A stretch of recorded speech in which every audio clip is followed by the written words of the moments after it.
when you're looking at the fraud story, when you're looking at Governor Walz dropping out of the race, I mean, how are Minnesotans feeling? What is the temperature there in the state? The mood of Minnesota is really interesting to follow, and that's the way we think of it. When he announced that he was running for re-election, 50% of Democrats said he should not seek a third term. So even within his own party, people had felt Walz fatigue. Then that merged into fraud fatigue. And in most recent polling from our firm, Fluence, we have seen that less than 45%, so 41 to 43% favorable rating and a high 40s unfavorable rating. So the first time in 7 years since he announced re-election, since more fraud stories have broken, Governor Walz is underwater in favorability. And I want to talk about this fraud story because obviously it's been a huge story dominating your state's headlines for months. It really came into some national headlines last month. A federal prosecutor said 14 Medicaid programs were flagged as having significant fraud issues. He suggested at least $9 billion could have been fraudulent. This is what he said about these fraud schemes in Minnesota. The fraud is not small. It isn't isolated. The magnitude cannot be overstated.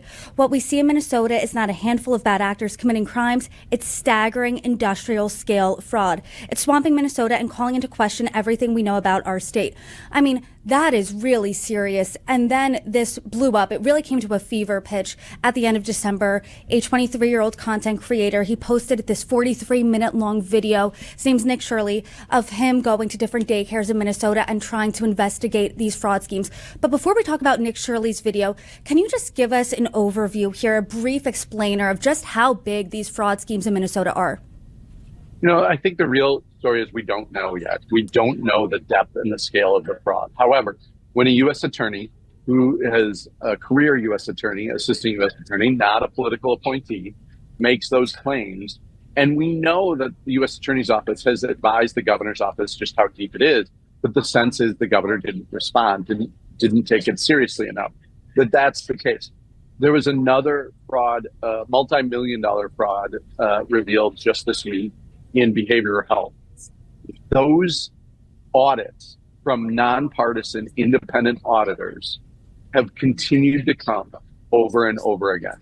We anticipate probably 8 to 9 more new examples of fraud in the coming months. And then you have the ongoing story of the prosecution, the investigation.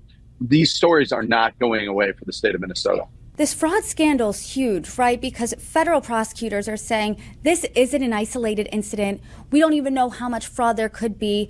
There could be $9 billion worth of fraud. It could be more. I mean, when you're looking at the responsibility here, how much of this really falls on Tim Walz, A, and B, do Minnesotans get the sense at all that he has taken adequate responsibility for this? Brittany, I think this is a great question, especially for Forbes. Governor Walz is the CEO of the state of Minnesota. If any CEO in any organization, for-profit, nonprofit, public, private, had these kinds of issues, the board would remove them. And that CEO would take some accountability. They would know they had accountability. It is very clear that 60+% of Minnesotans in most recent polling don't believe Governor Walz has taken accountability, don't believe he has done it.